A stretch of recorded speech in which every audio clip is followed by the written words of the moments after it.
My girlfriend and I were just settling into that perfectly comfortable, familiar routine, the kind where the world outside fades away. Preparing for a classic Netflix and chill session, a perfect evening. Or so I thought. We were snuggled deep on the couch, the inviting aroma of microwave popcorn just beginning to fill the air, when Amelia, with a sudden, almost mischievous glint in her eyes, turned to me. Her voice, usually soft and melodious, took on a curious lilt as she posed the question that would irrevocably alter the course of our lives. Hey, do you want to come see my sister's brand new hamster? Without a moment's hesitation, my mind already drifting towards more intimate prospects for the evening, I carelessly waved off the suggestion. No, I'm good, I replied, a dismissive tone, perhaps even a hint of impatience, coloring my voice. My focus was entirely on her, on us, on the immediate moment, and I leaned in, anticipating a kiss, utterly oblivious to the landmine I had just stepped on. The warmth of the moment shattered instantly. Before I could even register the tectonic shift in her demeanor, a handful of warm, buttery popcorn, still carrying that inviting aroma, flew from her grip and splattered across my face. Some kernels clinging precariously to my eyelashes, others tumbling down my shirt. Her eyes, moments ago sparkling with affection, now blazed with a fury I had never witnessed. I knew my family was right about you, Tyrion. She spat, her voice laced with venom, each word a sharpened dagger. You are utterly disgusting. Before I could even stammer out a coherent response, before the surprise and sting of the popcorn had fully registered, she was already on her feet, a whirlwind of indignant anger. She stormed out the front door, the heavy wood slamming shut behind her with such a resounding crack that my usually stoic dog, Rex, sprang from his sleep, startled. Like, what in the bombaclot just happened? My mind reeled. What could possibly have caused such an explosive reaction? Was she just hangry, perhaps, or overly stressed?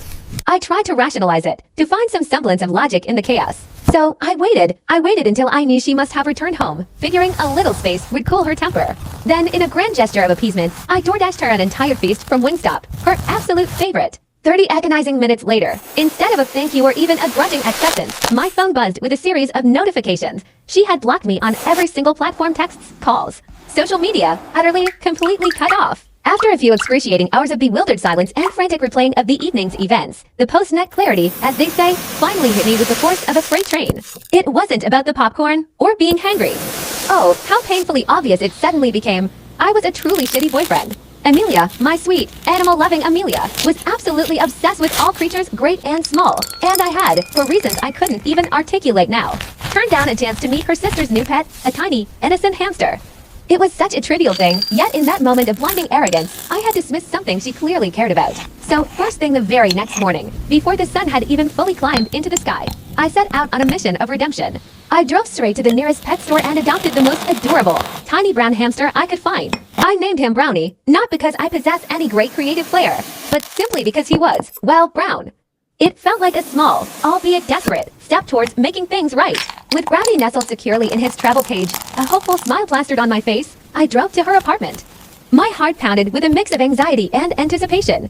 But the moment I knocked on her door, my entire body went cold, a sudden, gut-wrenching chill that had nothing to do with the morning air. Standing there, framed in her doorway, was her ex-boyfriend, Tommy. He was lounging casually in basketball shorts and, of all things, a wife-beater vest, looking entirely too comfortable. He took one slow look at me, then his gaze drifted to the tiny, furry occupant of the cage in my hands.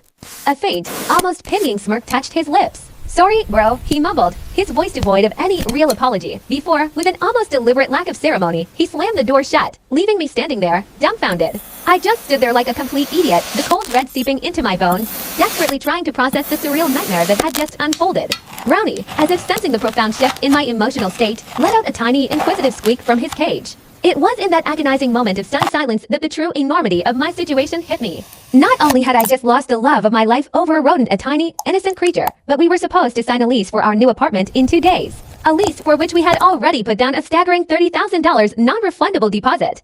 $30,000 gone, just like that. I was about to literally be homeless in a week, stripped bare of both my relationship and my financial security. In a panic, my hands trembling, I called my female friend Luciana. She was always the one who knew exactly what to do, the rock, the voice of reason. But the second I stammered out the truncated, desperate version of what had transpired, she went completely silent. The bad kind of silent, the kind that makes your stomach clench. I can't believe you just did that, Tyrion, she finally said, her voice barely above a whisper, laced with a disappointment that felt like a physical blow. Did what? I croaked, my mind still refusing to grasp the magnitude of my apparent transgression. It felt as though the entire world was conspiring against me, playing some sort of cruel, elaborate prank. Just how fast did you say no when she asked about the hamster? She pressed, her tone sharpening. Like, straight away, I admitted, my voice barely audible. But, okay. Wow, she responded in this extremely disappointed voice, each word a hammer blow to my already bruised ego. You aren't who I thought you were, Tyrion. All men really are the same. That was the last thing she said, her voice laced with bitter finality, before hanging up abruptly. I immediately tried to text her back, to explain, to apologize. But my messages, usually a comforting blue, were now green. The universal sign of being blocked, 48 hours? That's all I had until I lost 30 grand. Until my life spiraled into a financial and emotional abyss. But then, a flicker of hope, a desperate thought, I still had an ace up my sleeve. I was still logged into Luciana's Instagram account on my old tablet. I grabbed it, my fingers fumbling, and used it to check Amelia's profile, my heart pounding a frantic rhythm against my ribs. Every single story post from the last 24 hours featured Tommy. There he was, at her favorite coffee place, sipping an iced latte, an arm casually around her shoulders. There he was, walking her dog, a joyful golden retriever, with that stupid peace sign pose he always did, the one that used to annoy me so much. But this didn't make any sense. If she wanted to dump me, if she was truly moving on with Tommy, why not just tell me directly?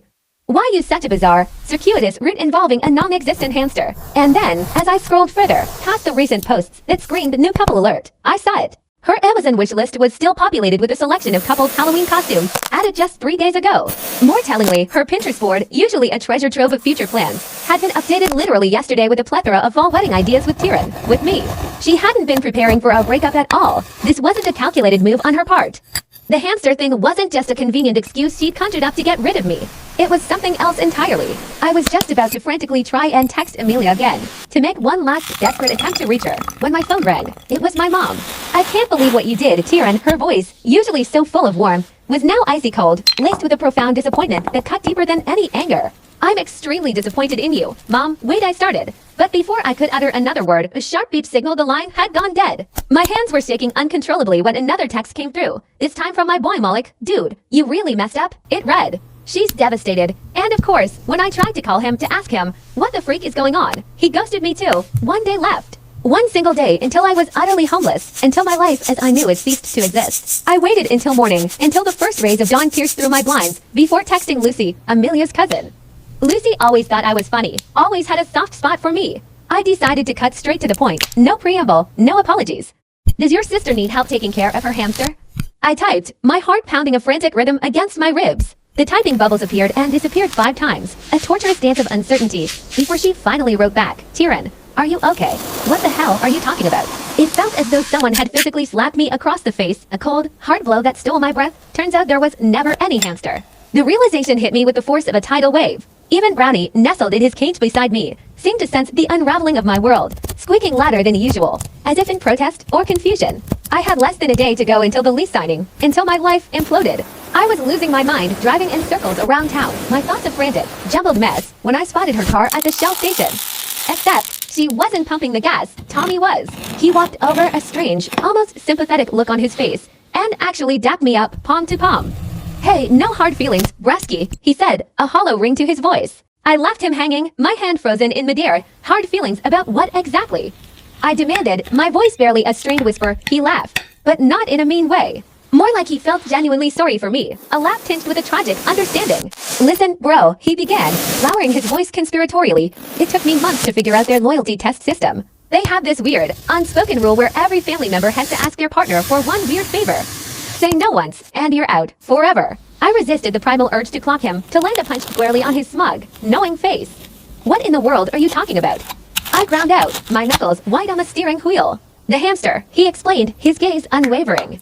That was your test. I failed mine 2 years ago, man, lost Amelia then. But I studied up, learned their quirks, came back, and said yes to everything. Been back with Amelia for 26 hours now. Brownie, my innocent, round hamster, was staring at me through his cage, his tiny beady eyes seemingly understanding the profound, cruel irony of the situation. Tommy patted my shoulder, a gesture of faux camaraderie. Good luck, man, she's already picked out rings with me. I sat in that parking lot for an entire hour. Brownie, my silent, furry judge, observing my descent into despair.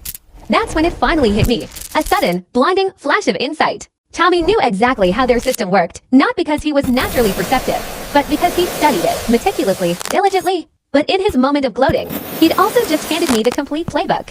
And if there's one thing I'm actually good at, it's playing games once I know the rules. What I did next changed absolutely everything. I pulled out my phone right there in my car, my fingers trembling with a mix of fear and adrenaline, and started Googling like a madman while Brownie watched me from his little travel cage on the passenger seat. My hands were shaking so violently as I typed in stuff like family loyalty tests, relationships, and weird boyfriend tests families do. And honestly, when I started finding, I couldn't believe it. There were entire Reddit threads dedicated to this exact, bizarre phenomenon. Forums with thousands upon thousands of posts from guys and girls who'd been through eerily similar situations with their partner's families. Some families. It wasn't merely a suggestion. It was an unspoken edict, a cardinal rule woven into the very fabric of their familial interactions. One must always assent to requests, no matter how outlandish. Beyond simple favors, there were elaborate psychological gauntlets designed to probe one's commitment tests, involving financial sacrifices, grueling demands on one's precious time, or even direct challenges to personal priorities. Would you lend a significant sum without question? Would you drop everything for an impromptu family whim? A cold dread began to coil in the pit of my stomach, a knot of sickening realization tightening with every paragraph. The sheer weight of their expectations, the labyrinthine nature of these hidden trials, was overwhelming.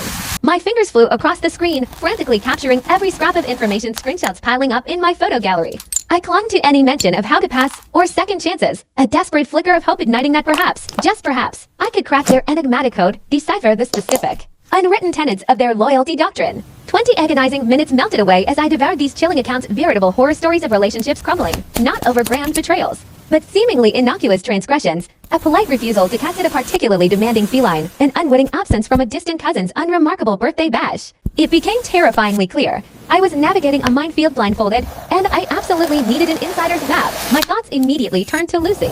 She had always been the most approachable, the most normal of Amelia's relatives, and I hoped she hadn't been fully indoctrinated into this bizarre family creed. My thumb hovered over her contact. Then I quickly typed out a message, trying to keep my tone casual yet convey the urgency. Hey Lucy, any chance we could grab coffee soon? There's something pretty important I wanted to chat about, concerning your family. The implications hung unspoken in the air. Her reply came back almost instantly, a reassuring speed that initially put me at ease. Sure, I can meet, but I only have 15 minutes. Got plans with my sister, and just like that, the casual mention of her sister sent a jolt through me, a vivid, unwelcome flashback to the entirely fabricated hamster dilemma that had, unknowingly, spiraled into this entire, terrifying ordeal. I practically floored it to the campus-adjacent coffee shop we'd quickly agreed upon. As I pushed open the door, the aroma of roasted beans did little to calm my churning nerves. Lucy was already seated at a small table by the window, nursing a latte, her brow furrowed in a way that clearly communicated her bewilderment over the mysterious important topic. After quickly ordering 2 coffees and attempt at normalcy, I slid into the chair opposite her, my mind racing, desperately trying to construct a coherent narrative from the fragments of bizarre online posts and my own mounting paranoia. How do you explain secret family loyalty tests without sounding utterly unhinged? Taking a deep breath, I plunged in, recounting Tommy's chilling revelation, the intricate system of loyalty tests, the seemingly arbitrary weird favor each family member would spring, and the brutal, irreversible consequence of a single, no and immediate, permanent expulsion from their inner circle, and by extension, from Amelia's life. As I spoke, Lucy's initial confusion melted away, replaced by a growing astonishment, her eyes widening almost imperceptibly. She listened intently, her head shaking slowly, a silent, repeated gesture of disbelief that mirrored my own recent revelations. She confessed that she'd always dismissed her aunt's casual mentions of testing boyfriends as mere jests, perhaps an old-fashioned way of ensuring a suitor's seriousness about the relationship. The notion of a genuine, systematic series of trials had simply never registered. Then a flicker of recognition crossed her features, a sudden dawning of a memory. Her eyes glazed over slightly as she recalled a specific, rather bizarre incident. Her mother, at a ludicrous 3 a.m., had once summoned her ex-boyfriend, Jake, to help move furniture. Jake, quite understandably, had voiced his annoyance, deeming the all preposterous and citing his imminent work commitments a completely rational response, Lucy remembered thinking at the time. Yet, within a mere 7 days, a chilling transformation had swept through the family's demeanor towards him. They froze him out, their invitations ceased, and a relentless chorus of "you deserve better" Lucy echoed through family gatherings, subtly but effectively sabotaging the relationship until, inevitably, they broke up. She had always been baffled by the abrupt, collective shift in their affections, the inexplicable speed with which they had turned against Jake. But now, she admitted, the pieces clicked into place. If Jake had unknowingly failed some obscure, unspoken test, their sudden ostracization made a terrifying, twisted kind of sense. I pressed her for more details, any other tests, any hidden rules she might recall, but her expression remained one of genuine bewilderment. She was, to all appearances, as much in the dark about the full scope of this elaborate system as I was before Tommy's confession. As Lucy departed for her sister's plans, leaving me alone with my unsettling revelations, I remained rooted in my car for a long, heavy minute, the weight of the new information pressing down on me. My mind reeled, trying to reconcile this newfound reality with everything I thought I knew.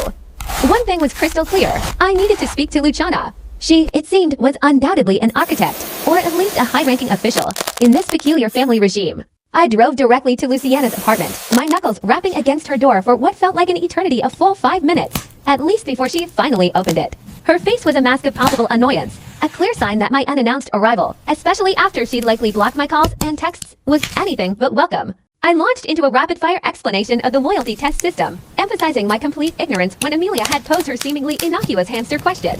But Luciana simply stood there, a stone-faced sentinel, her head shaking slowly, a gesture that conveyed not disbelief, but a grim, unyielding judgment. Her words were chillingly pragmatic, devoid of any empathy. Knowing about it now doesn't change a thing, she stated flatly, her gaze unwavering. You failed. A good boyfriend, a truly loyal one, would have simply said yes, instinctively, without needing the explicit instruction that it was, in fact, a test. Just when I thought the situation couldn't get any worse, Luciana delivered another devastating blow, a verbal bombshell that detonated my last shreds of hope. She coolly confessed that she was also slated to administer a test to me, a task she simply hadn't gotten around to yet. Her impending test, she casually revealed, would have involved asking me to sacrifice an eagerly anticipated playoff game next week, a hallowed ritual for any sports fan, all to assist her in moving a couch or some other task equally mundane and absurdly trivial in the grand scheme of things. The sheer scale of their orchestration became terrifyingly clear as she divulged another disturbing detail. The family maintained a dedicated group chat, a digital command center where they meticulously coordinated these elaborate loyalty drills and, chillingly, shared real-time updates and results on how each unsuspecting boyfriend responded to their individual trials. A desperate plea tore from my throat. Please, I practically implored, my voice strained, you have to let me see that group chat, just for a second, on your phone. After what felt like an agonizing negotiation, a tense back and forth punctuated by my pleading and her unwavering reluctance, Luciana finally, grudgingly, relented. She unlocked her phone and presented me with the screen, displaying the incriminating messages from just 2 days prior. And there it was, stark and unequivocal, in black and white, a digital dagger to my heart. Amelia's mother's words blazed from the screen. A damning indictment declaring I had failed the hamster test hard, noting my complete lack of hesitation before uttering that fatal no. The subsequent messages were a relentless, collective pylon of disappointment and condemnation. Family members chimed in, echoing each other's sentiments, asserting that they had known something was off about me, and that Amelia, bless her heart, deserved someone who would truly prioritize family above all else. Amidst the torrent of scorn, a tiny, fragile spark of hope flickered. A message from Aunt Sabine, bless her apparent good sense, suggested a reprieve. Perhaps we should give him another chance, she typed. Since he wasn't aware of our system's rules, could this be my lifeline? But that fragile hope was brutally extinguished just lines below. Amelia's mom, the architect of my demise, swiftly shut down the suggestion, her words sharp and unyielding. A good boyfriend would naturally agree to meet a family pet, she declared, without the need for explicit instructions that it was, in essence, a loyalty challenge. My stomach plummeted with an audible thud as I frantically scrolled, my eyes desperately searching for her name, for Amelia's response amidst this familial firing squad discussing my fate. But there was nothing, no defense, no agreement, no single word. Just a deafening, echoing silence from the one person whose opinion mattered most, a void where her voice should have been, leaving me to twist in the wind while her family planned my execution. As her family, in essence, meticulously plotted the demise of my relationship, I turned to Luciana, my voice a desperate whisper. Is there any way? I implored, any chance for another test, a path to prove I can pass your system now that I finally, painfully, understand its twisted logic. Her answer was a cold, hard dose of reality. Once you fail, she reiterated, her expression unwavering. You're done. Forever. Then she offered a single, almost mythical caveat, unless, of course, you pull a Tommy. He disappeared for years, studied the family dynamic like a scholar preparing for a thesis. And then, only then, did he re-emerge, completely reformed and reintegrated. But Tommy's epic redemption arc had stretched over to excruciating years. I, on the other hand, had less than 12 hours ticking away before a non-refundable $30,000 deposit on that apartment would vanish into thin air, a stark, brutal deadline that rendered Tommy's strategy utterly unfeasible. Just as despair threatened to engulf me, Luciano offered a slender thread of possibility, a potential loophole, as she called it. There might be one way, she conceded, if you can get Aunt Sabine to advocate for you. Sabine, she explained, was essentially the family matriarch, wielding a quiet but formidable influence. Sabine, it turned out, possessed the ultimate authority, veto power over test results. The sole individual capable of overturning a collective family verdict and granting a failed suitor a rare second chance. However, Luciana's warning was stark. Sabine was a formidable figure, notoriously shrewd and utterly disdainful of outsiders who attempted to exploit their system or, worse, manipulate their way back into the family's good graces after failing. Without another word, I bolted for my car, my mind a whirlwind of frantic calculation. My phone was in my hand before I'd even buckled up, my thumb flying through my contacts list, searching for Aunt Sabine's number, a relic from happier times, from when I'd helped meticulously plan Amelia's surprise birthday party just last year. My hands, despite my resolve, trembled noticeably as I tapped call. The phone rang once, a solitary, piercing sound in the silence of the car, and then, almost eerily, she picked up. It was as if she'd been expecting me, waiting for this very moment. The game, I realized, was far from over. Tyrion was. All she said, her voice a flat, almost unnervingly neutral tone, utterly devoid of any discernible emotion. It wasn't overtly mean or hostile, no, but it certainly lacked even a whisper of friendliness, setting an immediate, chilling boundary. I carefully articulated my need to discuss the entire convoluted situation involving Amelia and, more specifically, the infamous test. She fell silent for a few drawn-out seconds. A pause that felt heavy with unspoken judgment, before finally agreeing to meet me at the familiar, unassuming diner on Maple Street in an hour. But she warned, her eyes narrowing imperceptibly, "I'm not interested in fabricated stories or any attempts at manipulation." She then added, with chilling certainty, that if my intentions were truly genuine, she would inherently know. Conversely, if they weren't, then I was simply wasting not only my own precious time, but hers as well. Driven by a mix of anxiety and a desperate flicker of hope, I arrived at the diner a full 20 minutes early. I opted to sit in the solitude of the parking lot, observing the constant ebb and flow of strangers going about their unburdened lives, each one seemingly oblivious to the weight I felt. I wrestled with my thoughts, frantically trying to construct a coherent plea, a persuasive argument that could somehow salvage my precarious situation. When she finally appeared, her entrance was stark and deliberate. She walked right past my car, her gaze fixed ahead, offering no glance in my direction, and disappeared inside. I followed, trailing her to a secluded booth tucked away in the back corner, a strategic spot, perhaps chosen for its privacy, or simply its inherent power dynamic. Without even a cursory glance at the laminated menu, she ordered a black coffee, her action conveying a distinct disinterest in pleasantries. Then, her gaze, sharp and unblinking, fixed on me. Her eyes held an unnerving intensity, reminding me vividly of a stern teacher awaiting a thoroughly unsatisfying explanation for neglected homework, expecting not just an answer, but the unvarnished truth. No excuses accepted. "Why did you say no to the hamster?" she asked, her question delivered like a precise surgical strike, completely foregoing any small talk or warm-up. It was a seemingly trivial query, yet I knew it cut straight to the core of the issue. I took a deep, fortifying breath, bracing myself, and decided to offer the most honest truth I could muster. I explained, perhaps a touch naively, that I genuinely hadn't perceived it as a significant deal. I felt secure and comfortable in my relationship with Amelia and, frankly, didn't feel any pressing need to prove anything by meeting some pet. To my utter astonishment, she actually laughed at that.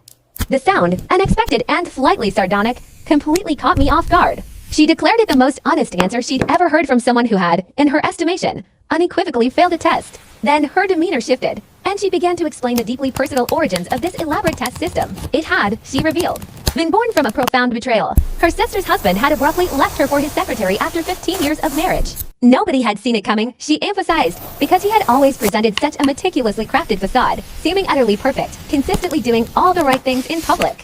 The tests, therefore, were meticulously designed as a preemptive strike, a rigorous vetting process to catch red flags early. Her logic was stark and unforgiving. If someone wouldn't bother with small favors for family minor inconveniences, truly, then they most certainly wouldn't be there for the truly monumental, life-altering challenges when they truly mattered. She offered a specific, cautionary tale, telling me how Tommy, Amelia's current boyfriend, had failed his test 2 years prior. His transgression, he had flatly refused to drive Amelia's grandmother to bingo, claiming he was busy when, in harsh reality, he was simply ensconced at home playing video games. A seemingly minor offense, yet it revealed a damning flaw in character. My curiosity, tinged with desperation, compelled me to ask what Tommy had done to claw his way back into their good graces. Her answer was illuminating, almost clinical. He had undertaken a strategic, almost academic study of each family member. He meticulously cataloged their individual values, their unspoken expectations, their deepest affections. Then, she continued, he returned, not with empty promises, but with undeniable evidence of genuine, heartfelt change. Now Tommy, without being asked, drives grandma to bingo every single week. Not a single week passes. He remembers every single family member's birthday, bringing thoughtful, personalized gifts that bespoke true consideration. He had, in essence, transformed himself into the quintessential, impeccably family-oriented boyfriend, a masterclass in attentive affection. She then looked at me, her serious expression unwavering, and acknowledged that she could clearly see my desperation regarding the looming lease situation. But she stated with unyielding firmness, desperation alone was merely a symptom, not a cure. It wasn't enough to prove anything of substance. She needed to witness actual change, a fundamental shift in my perspective and actions, not just someone transparently scrambling to save money. And with that, she warned, she'd be watching intently to see what I chose to do next with this information. I mumbled my thanks for her time, and she simply offered a concise nod, uttering a perfunctory good luck. The way she said it, however, left no room for ambiguity. It was a dismissive farewell. A clear pronouncement that she didn't believe I stood much of a chance at truly fixing things. Walking back to my car, the reality of my predicament crashed down on me with renewed force. I checked my phone to find 3 missed calls from Jessica at the leasing office, followed by a chilling voicemail. The cold, unyielding voice of bureaucracy informed me that if I couldn't confirm both signatures on the lease by 5 p.m. today, I would irrevocably lose my deposit, and the apartment would immediately go back on the market. My stomach dropped like a stone. It was already 2 o'clock in the afternoon, and there was absolutely no conceivable way Amelia would sign anything with me at this point. The deadline loomed like a guillotine. I sat in my car for a minute, paralyzed, a flurry of frantic thoughts racing through my mind, trying desperately to recalibrate, to think of any possible next move. Then, a sudden flicker of hope, a lifeline in a sea of despair. I remembered Sabine's words about demonstrating genuine change and truly caring about the things that mattered to the family. Amelia, I recalled, was utterly obsessed with animals, a defining trait, a deep-seated passion. Perhaps, just perhaps, if I showed I cared about that now, it might still mean something, even if it was already too late to salvage the lease. A man possessed by a sudden, desperate mission. I drove straight to the animal shelter on the south side of town. Bursting through the doors, I asked if I could volunteer right away, my urgency clearly confusing the coordinator. She eyed me with a puzzled frown, a flicker of skepticism in her gaze, but eventually conceded they always needed help. With no gentle introduction, no training or orientation, I was thrown into the deep end, immediately put to work cleaning kennels. The smell hit me right away, an overwhelming, pungent cocktail of animal waste and industrial disinfectant, a visceral assault on the senses. I started scooping poop and hosing down the concrete floors, the cacophony of urgent barks and desperate leaps from the dogs in their cage doors filling the air. It was unglamorous, demanding work. After about 30 minutes of this grueling labor, a moment of cynical self-promotion took over. I pulled out my phone, carefully staged a selfie with some of the shelter dogs in the background, and posted it on Instagram with a saccharine caption about giving back to the community. It was a thinly veiled plea for approval, an attempt to manufacture authenticity. Within literally 2 minutes, my phone buzzed. It was Luciana. Her text consisted of just 3 words that made my stomach sink even further. This is pathetic. This was swiftly followed by another message. Stop trying so hard. The brutal frankness of her words hit me like a fresh wave of humiliation, a painful clarity washing over me. It was the definitive proof that my efforts were transparent, utterly unconvincing, and that I must look incredibly obvious and desperate to everyone who knew about the situation.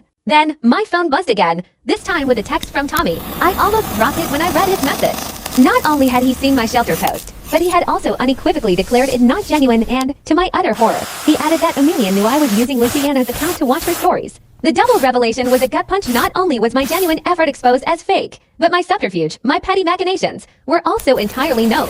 I felt completely exposed, caught in a meticulously woven web of my own making. I stared at the message for a long second, then slowly looked around at all these dogs, these voiceless creatures in their cages, each one needing actual, tangible help. In that moment, a profound, stark epiphany dawned on me. I had been trying to game a system that was, in fact, built with cunning and experience precisely to catch people exactly like me, those who were attempting to game it. I was the very archetype of the disingenuous individual they sought to expose. I deleted the Instagram post right away, a symbolic act of contrition, a silent admission of defeat. Then, I went back to scrubbing the kennel floors. The motivation had shifted, subtly but fundamentally, from self-serving performance to a nascent, genuine desire to help. At least these dogs, I thought, needed real help, whether or not anyone was watching me do it. The acrid sting of industrial strength bleach made my eyes water, and the relentless ache in my lower back intensified from bending over. But I kept going, kennel by kennel, pushing through the physical discomfort until I reached a corner cage where a pit bull mix wouldn't stop shaking. A poignant symbol of vulnerability amidst the raw reality of the shelter. The poor creature, a veritable bundle of nerves, was cowering, practically plastered against the furthest reaches of the back wall. His tail, a forlorn appendage, was tucked so tightly between his legs it seemed to vanish entirely, an undeniable sign of profound terror. His eyes, enormous and wide with an almost primal fear, reflected a raw, unadulterated panic that struck me squarely in the chest, constricting my breath and making my own heart ache with a heavy, sympathetic ping. Gently, I lowered the mop, its wet head thudding softly against the floor, a stark contrast to the silence I was trying to cultivate. Then, without a word or even a glance in his direction that might be perceived as threatening, I simply sank down onto the cold, unforgiving concrete floor directly outside his kennel. My posture was purposefully relaxed, open, an unspoken promise of non-aggression. I made no overt attempts to connect, no outstretched hand, no cooing sounds. I merely existed in that space, a silent, unwavering presence. It was a subtle communication, a quiet declaration that I was rooted there, a steadfast anchor in his tumultuous world, signaling, I'm not leaving, you are safe, at least from me. After what felt like an eternity, though perhaps only 10 minutes had truly elapsed, a flicker of movement. He shifted, almost imperceptibly, inching a fraction of an inch closer to the very front of the cage, a tentative, almost hopeful gesture. My response was immediate and instinctual. I froze, every muscle in my body locking into absolute stillness, a living statue, fearing that even a breath too deep might shatter this fragile moment of burgeoning trust. Another 10 minutes trickled by, each second a test of my patience, but also a quiet affirmation of his growing courage. This time, he edged even closer, his small, hesitant advances bringing him within reach. Sensing this delicate shift, I very slowly, almost agonizingly so, extended my fingers, slipping them cautiously through the cold, unyielding mesh of the chain link. He approached them with an almost scientific deliberation, his wet nose twitching, conducting a thorough, incredibly careful sniff, a meticulous evaluation of this new, unknown scent. And then, as if the sheer audacity of his own bravery had startled him, he retreated just as cautiously, melting back into the shadows of his kennel once more. The brief encounter leaving a tangible residue of hope. Just then, the shelter coordinator, a harried but kind-faced woman, happened to pass by, her attention momentarily captured by my unusual vigil. She paused, observing the timid dog and my unmoving form, then casually remarked, almost to herself, that they desperately needed someone to foster this particular project for a few weeks. The goal, she explained, was to offer him a reprieve from the overwhelming cacophony of the shelter. A temporary sanctuary where he could tentatively begin to build up a much-needed reservoir of confidence. The current environment, she elaborated, was simply too loud, too chaotic, too utterly terrifying for such a sensitive soul. In that precise moment, utterly consumed by the plight of this poor, frightened dog, my own spiraling personal crisis Amelia, the dreaded tests, the looming threat of homelessness vanished entirely from my mind, pushed aside by an immediate, visceral need to help. Without a second's hesitation, the words tumbled out of my mouth before my brain could fully process the implication. "I'll do it," I heard myself declare. A wave of impulsive commitment washing over me. The irony was not lost on me, even in that moment of conviction. I was on the precipice of temporary homelessness myself, with my immediate future involving little more than crashing on Jose's already cramped couch. This situation, I acknowledged internally, was far from ideal for a dog who needed quiet reassurance and a stable environment, let alone one battling such profound anxiety. The coordinator's eyebrows shot up, a clear testament to her surprise, perhaps at the speed of my decision, or the suddenness of my offer. Nevertheless, a flicker of relief crossed her features as she swiftly began rummaging for the necessary fostering paperwork. Simultaneously, my fingers were already fumbling for my phone, pulling it from my pocket with a sense of urgency. I knew I needed to contact Jose immediately to somehow navigate this unexpected new variable in my already chaotic life. Jose picked up on the third ring, his voice initially casual. "Hey," he greeted. I wasted no time, diving straight into my unexpected request. "Hey, look, I know this is out of the blue, but I just committed to fostering a dog. Would it be okay if I brought him with me when I stay at your place?" The line went utterly silent for a beat, a stretched moment pregnant with unspoken disappointment, before he finally spoke. His voice tinged with regret. "Oh, man, I'm really sorry. My landlord has a strict no pets policy. Not even temporary visitors. He's really firm about it." The words hung in the air, a devastating pronouncement. My stomach plummeted, a sickening lurch that felt like free-falling from a great height. The stark reality crashed down with brutal force. In mere hours, I would be utterly homeless, saddled with a tiny hamster in a travel cage, and now, irrevocably committed to a deeply traumatized dog who, above all else, desperately needed a sanctuary, a secure haven I apparently no longer possessed. How could I have been so reckless, so utterly naive? As if on cue, my phone vibrated insistently. It was Jessica again, from the leasing office, her message curt and devoid of empathy. "Final reminder, you have 2 hours left." Confirmation needed by then, or we process the forfeiture. The chilling certainty of losing everything. Every last penny of that astronomical deposit suddenly felt terrifyingly close. My hands, I noticed, were literally trembling, a physical manifestation of the sheer panic gripping me. $30,000 of fortune, my entire savings, was poised to vanish, simply evaporate into thin air. And for what? For refusing to meet a phantom hamster, a creature that, in a cruel twist of irony, had never even existed outside of Amelia's manipulative imagination. The absurdity was almost comical, if it weren't so utterly devastating. A frantic, desperate clarity pierced through the haze of despair. I had to try something, anything. This couldn't be the end. With trembling fingers, I tapped out a direct text to Amelia, a desperate plea for a lifeline. My message was stark, stripped bare of any pretense or anger. "I know about the tests," I typed, the confession of bitter pill, and I know I failed them. I'm not asking for another chance, not seeking reconciliation or explanations.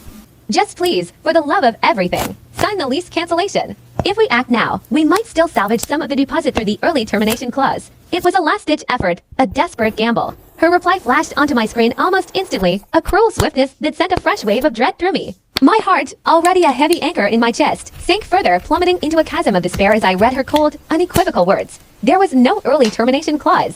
The horrifying truth clawed its way to the forefront of my memory with agonizing clarity. I had been the one to insist we bypass it, to save a mere $50 a month on rent. $50, the colossal irony was a punch to the gut. That conversation, once a fleeting memory, now replayed in my mind with excruciating precision, every word, every confident assertion painfully vivid. I recalled my own naive certainty, my unwavering conviction that we, Amelia and I, were so solid, a fortress impervious to any external pressure, any internal fracture. "We'll never need it," I had declared with such assuredness, dismissing the clause as an unnecessary expense. How utterly, devastatingly wrong I had been. The bitter taste of hubris filled my mouth. Through the cold, unforgiving bars of the kennel, the timid pitbull watched me, his enormous, fearful eyes seemingly piercing right through me, witnessing my complete unraveling. Under his silent, steady gaze, I felt like the most colossal idiot on the face of the planet, a monument to misguided trust and catastrophic financial decisions. His quiet observation seemed to amplify my own profound sense of failure. In a surge of pure desperation, a last-ditch attempt to grasp at any conceivable straw, I called my mom. My voice, I'm sure, was thick with panic as I pleaded for any shred of help, any solution.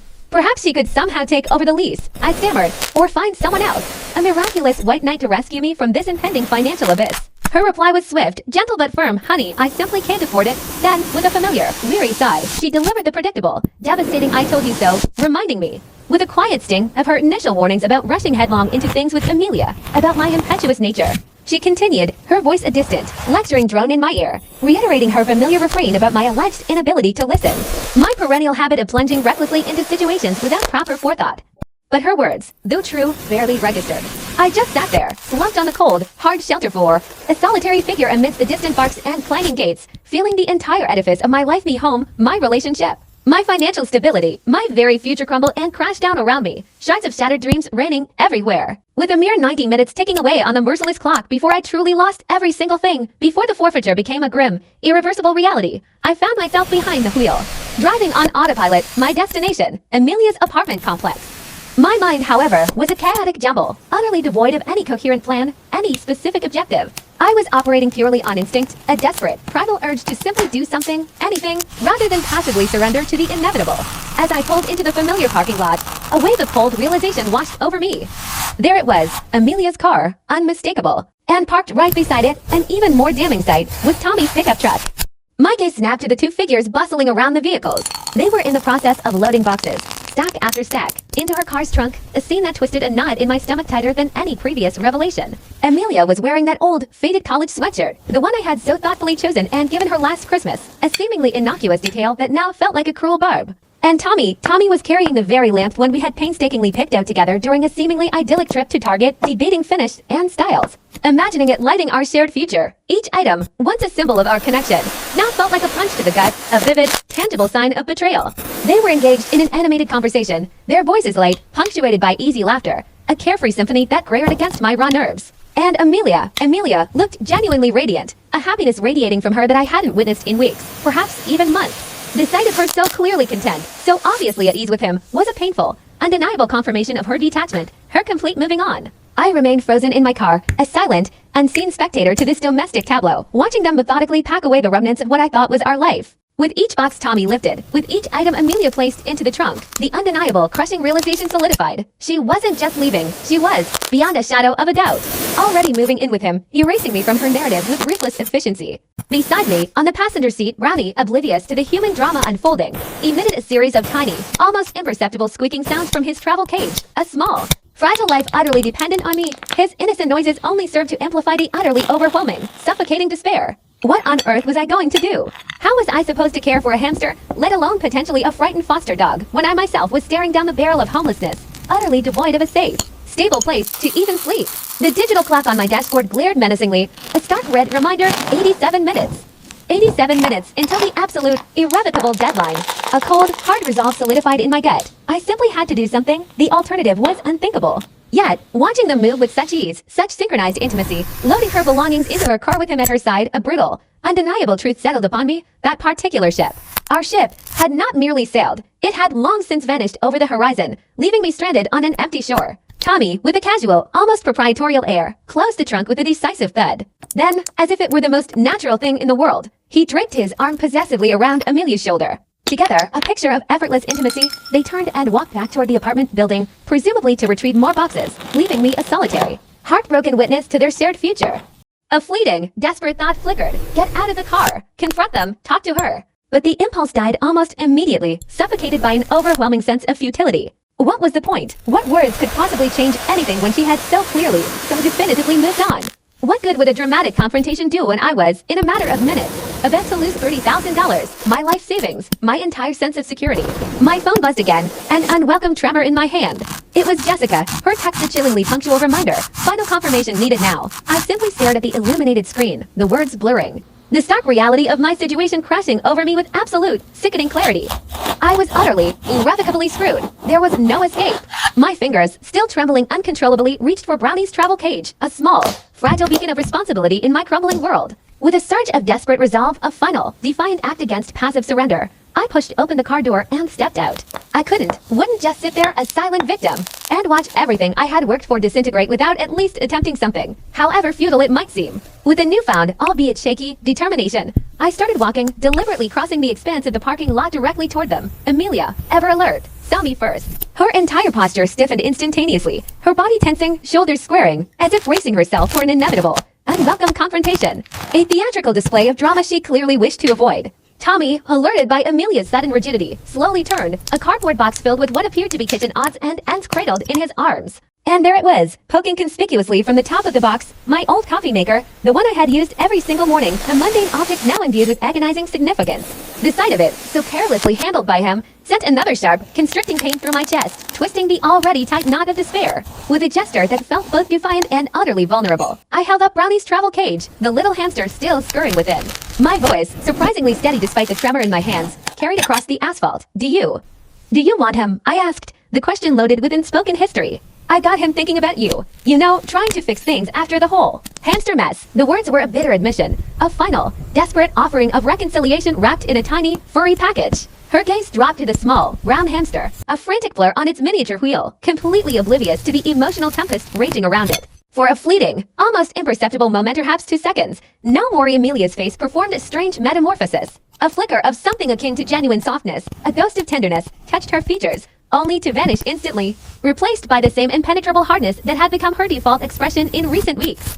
It was as if a tiny crack had appeared in her emotional armor, then sealed itself shut once more. Her voice was flat, devoid of emotion. I can't take Brownie, she stated, her words like blunt instruments. Tommy's allergic to small animals. The pronouncement was delivered without a hint of irony, yet a cynical, bitter laugh bubbled up within me, threatening to escape. Allergic to small animals. The thought struck me with piercing clarity. That's why he failed his tests 2 years ago, the very tests I had so foolishly convinced myself were about our compatibility. Not about his physical limitations. The layers of deception and self-delusion were almost too much to bear. Then, with a cold, almost detached finality, she continued, you should keep him. You made the commitment to adopt him, so that's your responsibility now. Not mine. The words cut like a knife, severing any last thread of shared obligation, of mutual care, confirming the complete and utter abandonment of everything we once were. Tommy, without a word, carefully placed the box of kitchen items on the ground.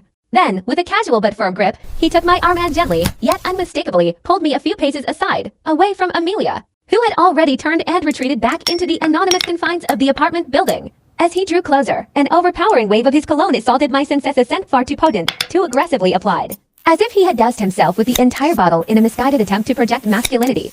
It was cloying, intrusive, and instantly, nauseatingly irritating. He said he felt genuinely bad about the entire deposit debacle, his voice a low, hesitant mumble, and then, almost as an afterthought, offered to loan me $5,000 to help with the immediate, crushing burden of housing costs. Yet, even as the words left his lips, his eyes were darting nervously around the room, shifting from the floor to the ceiling, anywhere but meeting my gaze, betraying a deep, internal conflict that screamed he didn't really want to do it at all.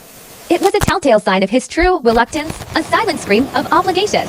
I just stood there, observing him in his ridiculously oversized, faded basketball shorts, a garment that seemed utterly out of place for such a serious conversation, and firmly told him, no, thank you, my voice, surprisingly steady, then cut through the tension with a bluntness born of exhaustion and frustration. Tell me, I challenged him directly, was it truly worth sacrificing to full years of your life, meticulously studying and enduring their family's convoluted tests, all just to win back one person?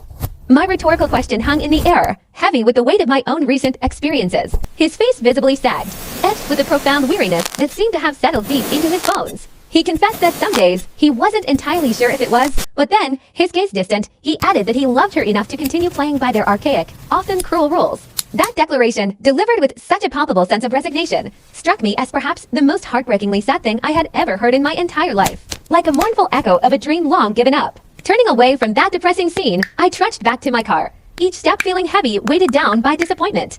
Inside, Brownie, sensing my distress, let out a series of anxious, high-pitched squeaks from his travel cage, a small, furry ball of concern.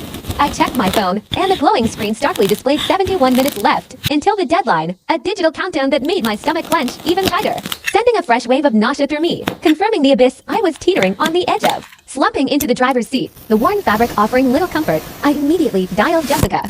My voice was devoid of emotion, a flat line of surrender, as I informed her that I wouldn't be signing the lease after all and to initiate whatever forfeiture process was necessary. I'm done fighting this, I concluded, the words carrying the full weight of my emotional exhaustion and a profound sense of defeat. To my utter astonishment, Jessica's voice, usually so composed, crackled with sudden urgency. "Wait," she exclaimed, a spark of hope igniting in her tone. "There might just be one more option. If you can miraculously find someone to take over the lease within the next 24 hours, the complex might approve a direct transfer.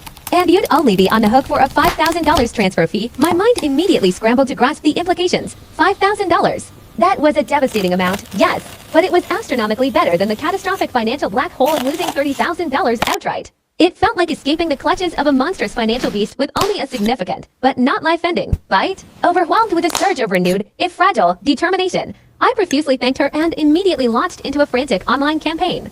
I started posting detailed advertisements about the apartment everywhere imaginable. Facebook groups, Craigslist, Reddit housing forums, every digital corner I could think of. To sweeten the deal and inject a sense of urgency, I offered a generous $1,000 incentive to anyone who could commit to taking it over today. Within mere minutes, my phone began vibrating relentlessly, its screen lighting up with notifications as it blew up with 3 promising responses from people genuinely interested in viewing the apartment immediately. This sudden flurry of activity, however small, ignited a tiny, flickering ember of hope deep within me, a desperate prayer against utter ruin.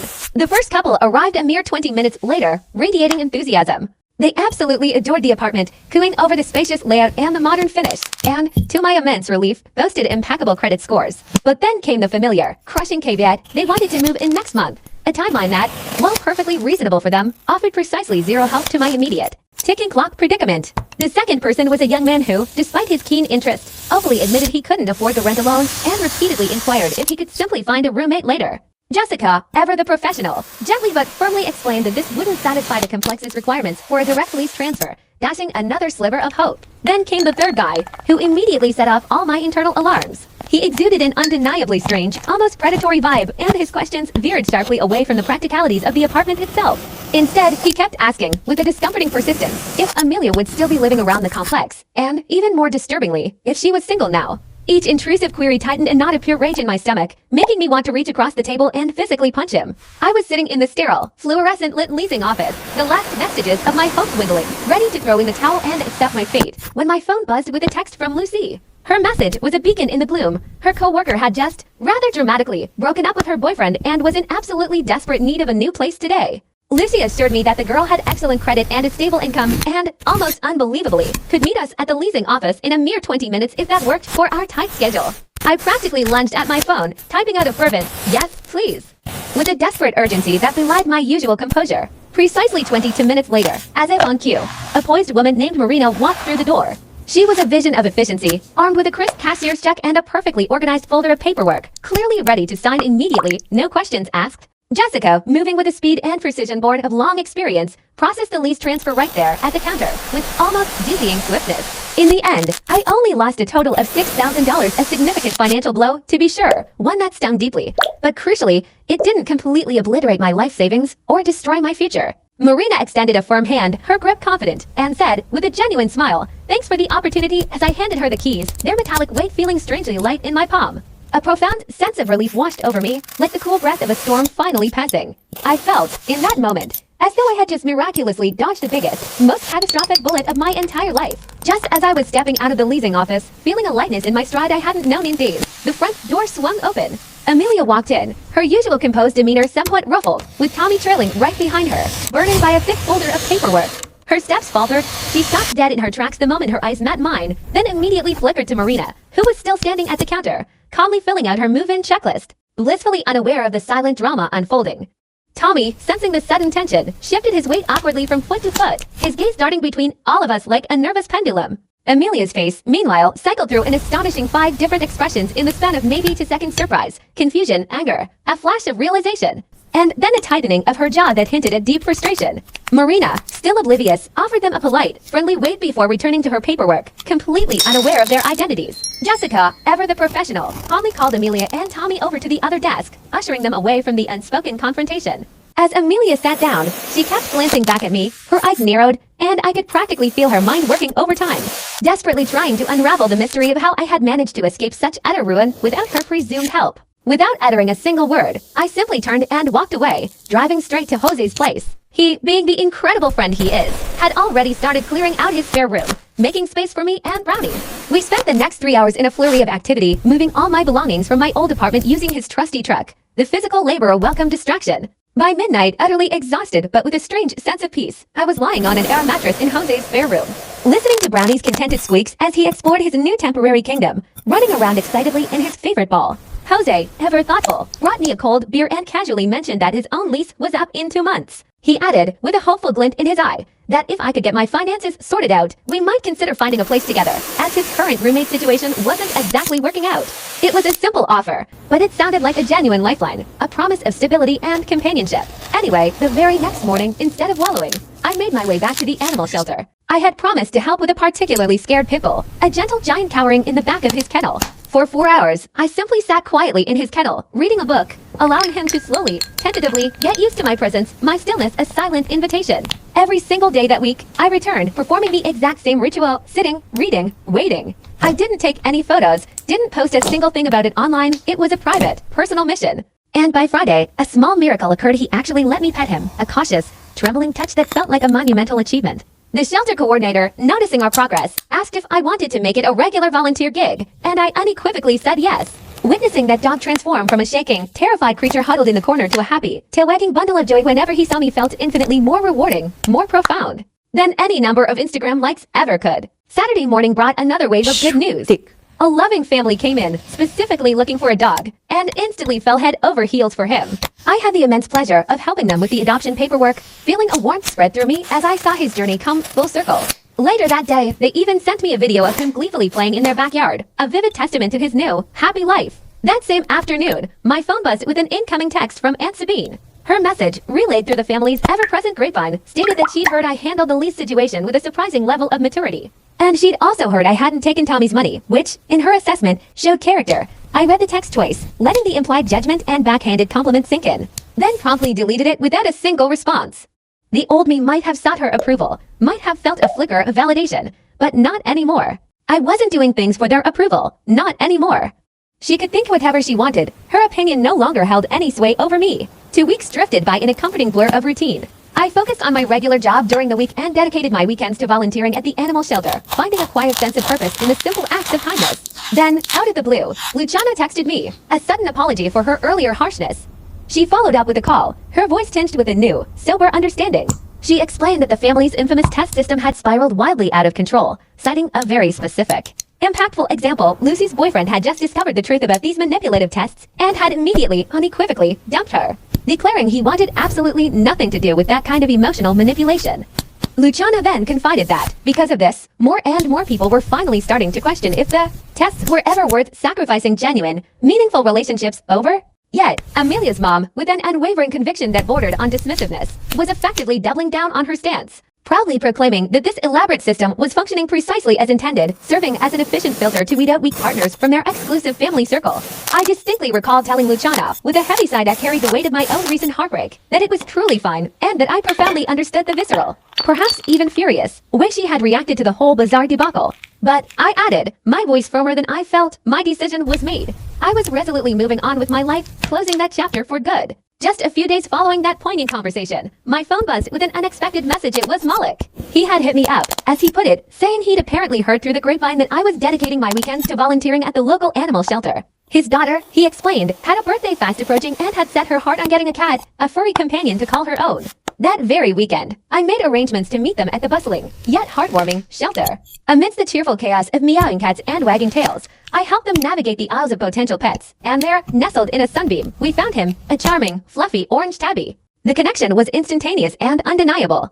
The moment we gently placed the little fella into his daughter's eager lap, he immediately began to knead his tiny paws and purr, a resonant rumble that vibrated through her, signaling a bond forged in an instant. After the paperwork for the adoption was finalized, a small but significant step towards a new family, we decided to celebrate with a couple of frosty beards at the lively sports bar just down the street. It was there, amidst the clinking glasses and background chatter, that Malik, visibly uncomfortable, finally admitted how utterly weird the entire hamster incident had been. He confessed, with a sheepish shake of his head, that he truly hadn't known what to say or how to react when Amelia had called him, her voice thick with tears, lamenting the demise of the relationship and, of course, the infamous hamster. He expressed genuine remorse for having ghosted me, a feeling of deep regret etched onto his features. But he emphatically explained that the family group chat had escalated into an incredibly intense, almost vitriolic, environment. He simply hadn't wanted to risk getting caught in the crossfire, becoming another casualty in their bizarre power games. Roughly a month after the dust had settled on the breakup disaster, I found myself in the familiar comfort of the coffee shop situated conveniently near the shelter,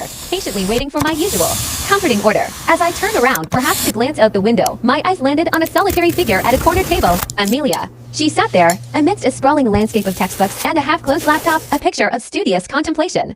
Our eyes met across the crowded room, a moment of unexpected recognition that hung heavy in the air. For a fleeting instant, my instinct screamed at me to simply turn and walk out, to vanish back into the anonymity of my new life. But something, perhaps a lingering curiosity, or a mature impulse for closure, propelled me forward. I walked over to her table and, with a calm I didn't entirely feel, asked if I could sit for just a minute. She nodded slowly, a slight tremor in her hands as she closed her laptop, signaling an unspoken acceptance. For maybe 5 awkward, yet surprisingly civil, minutes, we engaged in polite, superficial conversation, carefully skirting the edges of our shared past. We talked about mundane, normal stuff, how her classes were progressing, the latest happenings at the shelter, anything to fill the silence without delving into the raw wounds of our recent history. It was then, her gaze distant as if lost in thought, that she uttered a hesitant admission. The test system, she conceded, might indeed be getting toxic. The words were laced with a quiet desperation, a clear acknowledgement of the inherent damage it caused. Yet, she immediately qualified it. Her loyalty to her kin shining through. Her family, she explained, truly meant everything to her. This profound sense of familial obligation, she confessed, compelled her to go along with their peculiar demands, even when deep down, in the quiet corners of her conscience, it profoundly felt wrong. I listened, my expression neutral, and then, with a sincerity that surprised even myself, I told her that I genuinely hoped she was happy with Tommy. And I truly meant it, for I had come to understand, through the bitter lessons of experience, that clinging to anger, nourishing resentment, was simply not worth the corrosive toll it took on one's own peace of mind. Her eyes drifted downwards, fixed on the swirling patterns in her coffee as she quietly murmured that Tommy left his heart. Now passed every test perfectly. A chill went down my spine at the sheer robotic precision implied by her words. But then, a shadow crossed her face as she admitted to a knowing doubt. Sometimes, she confessed, she genuinely wondered if he was truly being himself, or if he was merely performing, meticulously executing the role her family so desperately wanted to see. She even revealed, her voice tinged with both weary admiration and a touch of pity, that he meticulously kept a small, dog-eared notebook, filled with every single family member's preferences, their favorite colors, their pet peeves, their preferred topics of conversation, their stance on politics, everything. He would, she explained, study it diligently before every single family event, a ritual that, even to her, seemed exhausting. I found myself utterly speechless, completely at a loss for words. The sheer absurdity and profound sadness of the situation washing over me. All I could manage was a quiet, "I wish you luck, Amelia," before I stood up and walked away, leaving her alone with her thoughts and her meticulously studied fiancé. A week later, the rhythm of my life felt considerably lighter, more joyful. Jose and I were excitedly browsing through apartment listings online, a shared activity that felt wonderfully normal and collaborative. Our search yielded a gem, a charming 2-bedroom place that, miraculously, not only allowed pets a non-negotiable for Brownie but was also comfortably within our budget, a rare and exhilarating combination. We wasted no time rushing to see it the very next day. The moment we stepped inside, we knew, it just felt right. We signed the lease on the spot, a spontaneous act of shared commitment to a new beginning. With that done, I officially adopted Brownie, making him a permanent, cherished member of our household. And, as an added bonus, I was approved to foster dogs from the shelter, expanding our little family even further. Moving day, as expected, was a whirlwind of exhilarating chaos. Jose's eclectic collection of belongings mingled with my own, creating a delightful mess of boxes and furniture. Brownie, understandably, was in a state of delighted, albeit slightly panicked, excitement freaking out as he explored every novel scent and corner of his new domain. But by the weary, yet deeply satisfying, end of the weekend, we had managed to arrange everything. The furniture was in place, the boxes mostly unpacked, and the lingering scent of fresh paint was already being replaced by the comforting aroma of home-cooked meals. It genuinely, profoundly felt like home, a sanctuary built on partnership and shared dreams. 3 months had gently unfurled since the entire breakup disaster had reached its dramatic crescendo, and my phone, which rarely rang for anything particularly dramatic anymore, suddenly chimed. It was Aunt Sabine, her voice carrying an unexpected, almost apologetic, tone. She was calling, she explained, to inform me that the family, in a rare moment of introspection, was finally reconsidering their test system. This belated reevaluation, she revealed, came on the heels of several high-profile relationship implosions within the family. A cascade of heartbreaks that included not only Lucy's significant partnership, but also those of 2 of Amelia's own cousins. Apparently, the damage was too widespread to ignore. Aunt Sabine went on to say that they were convening a formal family meeting to dissect and discuss these alarming developments, and then, with a hint of genuine humility, she asked if I would be willing to share my perspective as someone who had, unfortunately, gone through it. I paused, considering her request for perhaps 2 fleeting seconds, just long enough to confirm my unshakable resolve. Then, with impoliteness that belied the firmness of my decision, I politely declined. My reason was simple, yet liberating. That wasn't my problem anymore. I thought and articulated it gently. They, I concluded, were perfectly capable of figuring out their own mess without me, and I had no desire to be drawn back into their peculiar brand of emotional warfare. Another 2 weeks drifted by, marked by the comfortable rhythm of my new life, before an unexpected notification popped up on my phone. It was a text message from Tommy, appearing on the screen while I was in the middle of cleaning kennels at the shelter. The mundane reality of my meaningful work a stark contrast to the drama unfolding in his message. He had sent a remarkably long message, a digital confessional detailing how he and Amelia had gotten engaged just the previous week. But the supposed joyful news was immediately undercut by a profound weariness that permeated his words. He was already tired, he confessed. He reiterated, a chilling echo of Amelia's earlier revelation, that he meticulously kept a notebook of every family member's likes and dislikes, a veritable almanac of preferences, which he diligently studied it before every dinner. This constant performance, this endless role-playing, was clearly taking its toll. Then came the most astonishing part. He thanked me for not warning him. He explained that had he known the true, demanding nature of the family's expectations, the emotional labyrinth he would have to navigate, it would have made him run away long before he allowed himself to get too deep into the relationship. A profound sadness, a sense of tragic inevitability, settled over me. Without a moment's hesitation, or a single word of reply, I simply deleted the text, consigning it to the digital void, and turned my attention back to the satisfying, if somewhat messy, task of hosing down the concrete floors, washing away the remnants of the past. The very next morning, under the soft, forgiving light of a new day, I found myself at the bustling dog park, enjoying the fresh air and the joyful chaos of canine antics, accompanied by a particularly nervous beagle I was currently fostering. As I watched the beagle cautiously explore its surroundings, my gaze landed on someone undeniably familiar. It was Amelia's mom, identifiable by her signature elegant demeanor and the presence of her meticulously groomed white poodle, which was energetically doing laps around the perimeter fence, almost as if putting on a show. To my surprise, she veered directly towards me, her usual haughty posture softened by what appeared to be genuine contrition. She actually started apologizing about the whole test thing, her words carefully chosen, a rare moment of humility from her. She explained, her voice tinged with a newfound understanding, that after Lucy's long-term boyfriend had abruptly left, and 2 of her nieces had been summarily dumped as a direct consequence of their absurd tests, she had finally, belatedly, realized the tests were pushing away decent people. She articulated a painful truth, stating that their system, far from filtering for strong, genuine partners, had instead kept guys like Tommy, individuals who were willing to fake everything, their personalities, their preferences, their very essence, simply to stay in the relationship, driven by a desire for acceptance, or perhaps something more transactional. Before she could elaborate further on this rather bleak assessment of her own family's choices, the nervous beagle I was fostering, perhaps sensing the tension, suddenly erupted into a frenzy of barks directed squarely at her perfectly coiffed poodle. It provided a convenient, if chaotic, natural interruption, allowing me to politely cut the conversation short and make my escape to the other side of the park, putting both physical and emotional distance between us. 3 more months melted seamlessly into the past, and my life, with its delightful rhythm, truly settled into a wonderfully nice routine. There was the fulfilling work I genuinely enjoyed, the deeply rewarding volunteering at the shelter that provided a profound sense of purpose, and the effortless, joyful companionship of simply hanging with Jose. Then, one particularly bright Saturday at the shelter, a new face appeared, a vibrant young woman named Sarah, who had just started volunteering in the bustling cat section. We fell into easy conversation while engaged in the decidedly unglamorous but necessary task of cleaning litter boxes, a shared chore that often sparks unexpected connections. During our chat, Sarah, with genuine curiosity, asked me, "Why do you have a hamster?" The question, innocent as it was, triggered the entire convoluted narrative within me.